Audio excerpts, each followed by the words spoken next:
Hello friends, welcome to my official YouTube channel Filmy Rolex. आज हम Asur season 2 2023 की web series का full explain करेंगे। तब तक हमारे वीडियो को लाइक करें और चैनल पर नए हो तो सब्सक्राइब करके हमें सपोर्ट करें। तो चलिए शुरू करते हैं।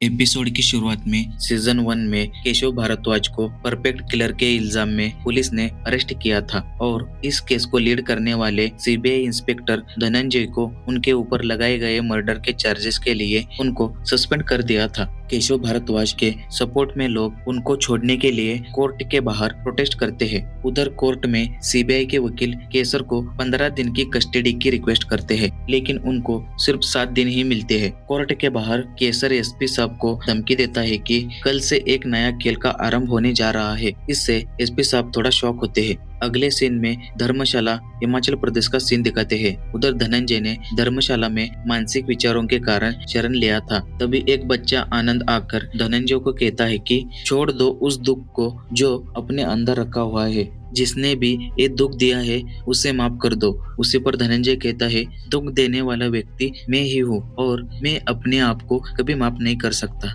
लेकिन धनंजय आनंद के इस विचारों से प्रभावित हुए थे। उधर सीबीआई ऑफिसर निखिल की पत्नी नैना उससे तलाक की मांग करती है, क्योंकि निखिल ने समाज की रक्षा के लिए अपने बेटी की कुर्बानी दी थी। निखिल अपनी बेटी की यादों में पागल हुआ था। वो सुसाइड करने की कोशिश करता है, लेकिन तभी नुसरत आकर उसे बचाती है। अगले सीन में ईशानी शुभ के केस को लीड करती है। उसे रिया के कातिल स्वाति, जो अभी भी जिंदा थी, उसकी इंफॉर्मेशन अब तक कुछ नहीं मिली थी और स्वाति को सिर्फ नैना ने ही देखा था। इसके अलावा मुझे ऑफिस के रसूल पर शक है कि वो भी इस मामले में शामिल है। उधर नैना को स्वाति की लोकेशन पता चली थी। उसी समय ही धनंजय का फोन स्विच ऑन होता है और उसकी लोकेशन नैना को पता चलती है। अगले दिन नैना धनंजय को जाकर मिलती है और स्वाति की लोकेशन बताती है, लेकिन धनंजय उसकी कुछ मदद नहीं करता, क्योंकि नैना ने ही अपने ही बीवी के मर्डर के इल्जाम में धनंजय को जेल भेजा था। ये सुनकर नैना वहां से चली जाती है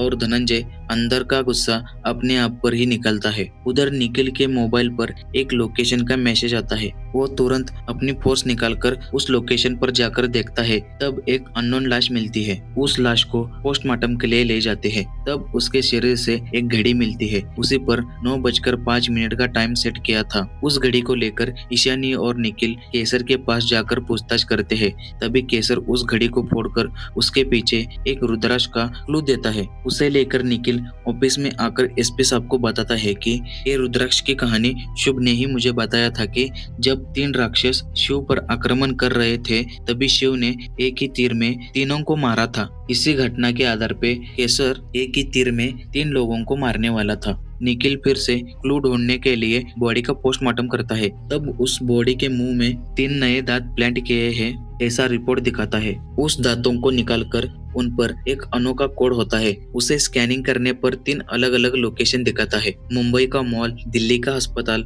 और बेंगलुरु का एक हाउस। पुलिस तुरंत एक्शन लेकर उन तीनों जगहों को हाई अलर्ट पे डालते हैं। 2 घंटे बाद बांग्लादेश के हैकर्स इंडिया की सभी मीडिया और मोबाइल को हैक करके एक असुर को दिखाते हैं। असुर कहता है, कलियुग ही सत्य है, जो कलियुग को नीचा दिखाएगा उनका बुरा हाल होगा। तभी स्क्रीन पर 3 लोगों की तस्वीर दिखाकर कहता है, आज 9:05 पर ये लोग मर जाएंगे। समय खत्म होने के बाद 3 लोग, जिसमें एक लड़की और 2 आदमियों को हार्ट अटैक आकर मर जाते हैं। ये सब घटना पूरी दुनिया लाइव टेलीकास्ट देखती है। धनंजय ये घटना देखकर धर्मशाला छोड़कर फिर से केस को ज्वाइन करने के लिए निकलता है। ये घटना देखकर रसूल खुश होकर अपने कलियुग भगवान को हाथ जोड़कर प्रार्थना करता है। इस एपिसोड में बस इतना ही। अब देखते हैं दूसरा एपिसोड। दूसरे एपिसोड की शुरुआत में 16 साल पहले शुभ त्रिलोक धाम आश्रम में शरण लेता है। ये भी उसके प्लानिंग का एक हिस्सा था। अब उसने क्यों और किस लिए शरण लिया, ये सब हम आगे जानेंगे। Present day. आज के दिन में 3 लोगों की लाइव मौत देखकर सारे लोग हिल चुके थे, क्योंकि ऐसा इम्पॉसिबल काम कैसे किया। देश में ये न्यूज आग की तरफ फैल जाती है। सारी बॉडीज पोस्टमार्टम के लिए भेजते हैं। तब पता चलता है कि सारी बॉडी में इलेक्ट्रॉनिक प्रेस मेकर पाया जाता है। जब वो डिवाइस साइबर के पास भेजने पर पता चला कि उसे हैक करके उसके साथ रेडियो फ्रीक्वेंसी के साथ किसी ने छेड़छाड़ किया है। उधर धनंजय और नैना स्वाति को ढूंढकर बंदी बनाकर उससे पूछताछ करते हैं कि इसके पीछे कौन है और उनका क्या मकसद है। लेकिन स्वाति कुछ भी नहीं बताती, बल्कि निखिल की बेटी को कैसे तड़पा के मारा है वो बताते हैं। उसी गुस्से में धनंजय उसका गला काटता है। अब धनंजय शुभ का पिछड़ा कच्चा चिट्टा निकलवाता है। 16 साल पहले शुभ जब जेल में था और जेल में आग लगी थी, तब उसके साथ 3 और लोग भागे थे। इसलिए वाराणसी पुलिस स्टेशन में जाकर छानबीन करता है। तब छानबीन करके पता चला कि वो जेल से फायरमैन बनकर भाग गए थे। उन तीनों का नाम जगदीश, ओम और बलवीर। शुभ ने गुस्से में आकर जगदीश को मार दिया था और सीजन 1 में धनंजय ने ओम को मार दिया था। अब बचा था सिर्फ बलवीर। उधर निखिल को अगले आदमी के मर्डर की टिप मिलती है। उस जगह पर जाकर दीवार पर फोटोग्राफ्स और अगले परिणाम की हिंट लीड मिलती है। इस एपिसोड में बस इतना ही। अब देखते हैं तीसरा एपिसोड। थर्ड एपिसोड की शुरुआत में 16 साल पहले का सीन दिखाते हैं। उधर शुभ त्रिलोक धाम आश्रम के गुरुजी के साथ साथ आश्रम के सभी लोगों को जहर देकर मार देता है, क्योंकि वो कलियुग के विचारधाराओं पे चलता था। Present day. सीबीआई को अगले मर्डर की जो लीड मिली थी उसकी बॉडी एक नदी के किनारे मिलती है। उधर गवर्नमेंट बॉडी सीबीआई से असुर का केस हटाकर एटीएफ को सौंप देते हैं। अब निखिल और उसकी टीम एटीएफ के नीचे काम करती है। उधर धनंजय को शुभ ने त्रिलोक धाम में शरण लिया था वो लीड मिलती है। उधर जाकर शुभ के बारे में इंफॉर्मेशन मिलती है कि उसने पानी में जहर मिलाकर स्वामी जी के साथ साथ सब लोगों को मार दिया, सिवाय एक के। उसका नाम वृंदा श्रीवास्तव। अब वो दिल्ली के कला स्कूल में है। अब 7 दिन हो चुके थे और कोर्ट केसर को बेल देती है। इस बात पर लोग जश्न मनाते हैं। अब एटीएफ पर ज्यादा प्रेशर बढ़ गया था। एटीएफ एजेंट पॉल केसर के खिलाफ एविडेंस प्लांट करने कहते हैं। उससे ऑर्डर से नुसरत केसर का डीएनए एविडेंस प्लांट करवाती है। उधर धनंजय वृंदा से जाकर मिलता है। वृंदा आंखों से अंधी होती है। धनंजय शुभ के बारे में सब सच्चाई, मतलब उसने आज तक क्या क्या कांड किया है, ये सब वृंदा को बताता है। लेकिन वृंदा को धनंजय के बातों का यकीन नहीं होता और धनंजय को वहां से जाने कहती है। अगले सीन में निखिल स्वाति की बॉडी का पोस्टमार्टम करता है। तब देखता है कि उसे इंसुलिन के इंजेक्शन देकर किसी ने टॉर्चर किया है और मुझे पता है कि ऐसा कौन कर सकता है। निखिल सीधा धनंजय को मिलने के लिए मैसेज करता है। उन दोनों में बातचीत होती है। निखिल धनंजय को कहता है जो तुम कर रहे हो वो सही नहीं है। उसी पर धनंजय कहता है इस कलयुग के पाप को मिटाने की जिम्मेदारी अब मेरी है। उधर ईशानी रसूल पर निगरानी रखती है और उसके घर जाकर छानबीन करती है। तब उसे एक पेन ड्राइव मिलती है। उस ड्राइव में ईशानी के फोटो के साथ साथ प्राइवेट वीडियोस भी थे। यही बातें वो निखिल को बताती है। लेकिन उसी समय एटीएफ के चीफ को अगले मर्डर की टिप मिलती है। सब टीम एक्टिव होकर काम पर लग जाती है। रसूल को ईशानी के बारे में पता चला था कि वो उसका पीछा कर रही है, इसलिए उसको किडनैप करवा के उसको फांसी लगाकर मार देता है। और उधर धनंजय केसर को किडनैप करवा के एक सीक्रेट जगह पर ले जाता है। इस एपिसोड में बस इतना ही। अब देखते हैं चौथा एपिसोड। चौथे एपिसोड की शुरुआत में 10 साल पहले का सीन दिखाते हैं। एक साइंटिस्ट जिनका नाम ओजा, जो लोगों के भविष्य और उनके आगे आने वाले विचारधारा इस विषय पर एक एडवांस टेक्नोलॉजी का कंप्यूटर बनाना चाहते थे, लेकिन उनको कई दिक्कतें आ रही थी। उसी जगह पर शुभ होता है और उनकी बातें सुनकर उनको उस समस्या का हल बताता है। उसके विचारों से प्रभावित होकर प्रोफेसर शुभ को अपना असिस्टेंट बनाते हैं। Present day.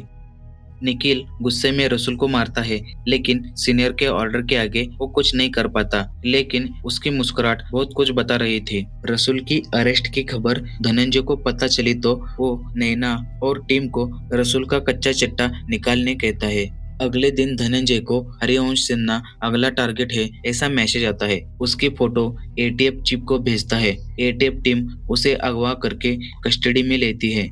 कस्टडी में उसकी पूछताछ करते हैं, लेकिन वो कुछ भी नहीं बताता और वो अनजान बनने की कोशिश करता है। उसी समय शुभ का आदमी हरीश आरबीआई में एक सीक्रेट डॉक्यूमेंट देता है जो गवर्नर को देने कहते हैं और उसी दिन आरबीआई के गवर्नर इस्तीफा देते हैं। अब इन दोनों का क्या कनेक्शन है, ये सब हम आगे जानेंगे। धनंजय फिर से वृंदा से मिलकर शुभ के बारे में कुछ तो बताने की रिक्वेस्ट करता है। उसी पर वृंदा कहती है शुभ असुर के विचारधाराओं पर चलता था। जो लोग उस विचारों के खिलाफ है वो उनको मौत देने की बातें करता था। आखिरी दिनों में जब वो जा रहा था तब वो अक्सर एक प्रोफेसर की बातें करता था जो दुनिया को बदलने वाली चीज के बारे में बोलता था। उधर धनंजय की टीम रसूल के बारे में जानकारी इकट्ठा करती है। तब पता चला कि वो रसूल नहीं है क्योंकि उसका डीएनए उनके फैमिली के साथ मैच नहीं करता। यही प्रूफ लेकर वो सीधा एटीएफ ऑफिस आकर रसूल की सच्चाई बताता है और उसे जल्द से जल्द अरेस्ट करने कहता है, लेकिन रसूल ऑफिस से भाग चुका था। निखिल को एक और लीड मिलती है कि शालिनी के मर्डर में एक बिजनेसमैन अर्जुन भल्ला का हाथ है। उसके ऑफिस में जाकर पूछताछ करते हैं, लेकिन वो कुछ भी बताने से इनकार करता है। एपिसोड के आखिरी में रसूल नुसरत को किडनैप करवाता है। इस एपिसोड में बस इतना ही। अब देखते हैं 5वां एपिसोड। 5वें एपिसोड की शुरुआत में 10 साल पहले हुए केसर के हादसे को दिखाते हैं। उसके पत्नी को मिनिस्टर के बेटे ने गाड़ी से ठोकर मार दिया था। जब उसने पुलिस में कंप्लेंट किया तब पुलिस ही केसर को पीटकर केस वापस लेने कहते हैं। तभी शुभम मिनिस्टर के बेटे को बम से उड़ा देता है और तब से केसर शुभ को भगवान मानकर उसके शरण में जाता है।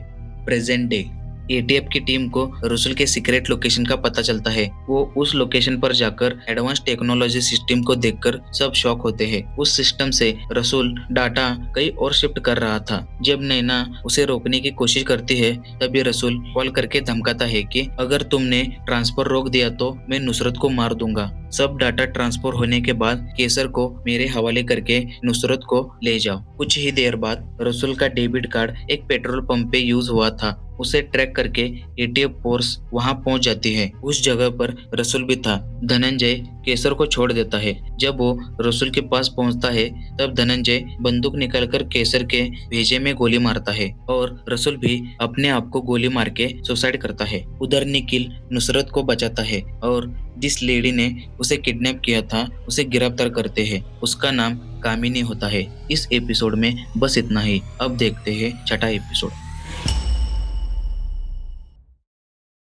6ठे एपिसोड की शुरुआत में शुभ का चेहरा दिखाते हैं। वो हिमाचल के एक कोने में छुपा हुआ था। उसने उसे घर में एक एडवांस सिस्टम बनवाया था। शुभ का उधर एक ही छोटा बच्चा फ्रेंड होता है। उसका नाम छोटू होता है। अब इस छोटू को ध्यान में रखें क्योंकि क्लाइमैक्स में इसका बहुत बड़ा हाथ है।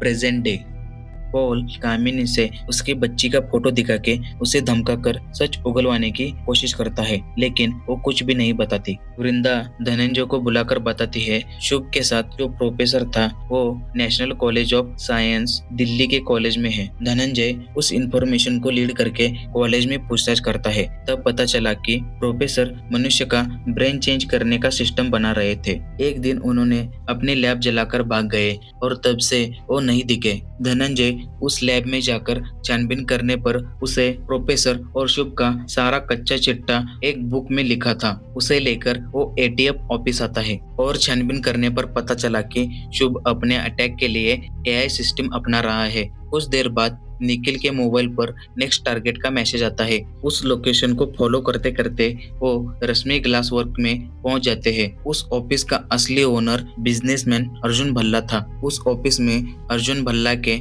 मार्केट के शेयर्स को नकली तरीके से खरीद कर उसके प्राइस बढ़ाने का काम करती थी। इसी एविडेंस पर एटीएफ टीम अर्जुन भल्ला को अरेस्ट नहीं कर सकती थी क्योंकि उसके नाम से शेयर्स मार्केट में गिर जाएंगे और मार्केट क्रैश होगा। रसूल से जो डाटा कलेक्ट किया था उस डाटा में लोगों का threat level, personal data probability, जिसमें क्रिकेटर और बड़े बड़े पॉलिटिशियन थे। वो सिर्फ कंप्यूटर एनालिसिस बेसिस पे लोगों को टारगेट करता था। शुभ का एक ही मकसद है कि कलयुग को चरम सीमा पर पहुंचाए और कल्कि की विचारधाराओं को मार दे। तभी एक भयानक घटना घटती है। रसूल के मरने के बाद शुभ ने सारे टेलीकास्ट को हैक करके रसूल की एक वीडियो चलाता है। उसमें रसूल बताता है कि इस देश को अर्जुन भल्ला जैसे लोगों ने लूटा है। उसने फॉर्चून बैंक के साथ मिलकर 82,000 करोड़ का घोटाला किया है, जिसमें बड़े बड़े पॉलिटिशियन का भी हाथ है। मैंने सब एविडेंस को एक्सपोज करना चाहा, लेकिन मुझे मार दिया गया। इस बात से लोग भड़क उठे। रसूल को न्याय दिलाने के लिए प्रोटेस्ट होते हैं, अर्जुन भल्ला को अरेस्ट करते हैं और उधर स्टॉक मार्केट क्रैश होता है। फॉर्चून बैंक जिसमें लोगों का पैसा था, वो बैंक करप्ट होती है। देश में दंगे होते हैं, लोगों में लड़ाइयाँ होती है। यही शुभ का प्लान था कि लोगों में नफरत की भावना फैलाकर उन्हें भड़काओ। इस एपिसोड में बस इतना ही। अब देखते हैं 7वां एपिसोड। 7वें एपिसोड की शुरुआत में 7 साल पहले शुभ और प्रोफेसर का सीन दिखाते हैं। उन दोनों ने मिलकर एक ऐसा कंप्यूटर बनाया था जिसमें लोगों के भविष्य की इच्छाएं, भावना और व्यवहार की भविष्यवाणी होती है। तभी प्रोफेसर अपनी भविष्यवाणी देखते हैं। उस भविष्यवाणी के हिसाब से वो आज के दिन ही मरने वाले थे। प्रोफेसर को कंप्यूटर सिस्टम में गड़बड़ी लगती है, लेकिन शुभ ही उनको मार देता है।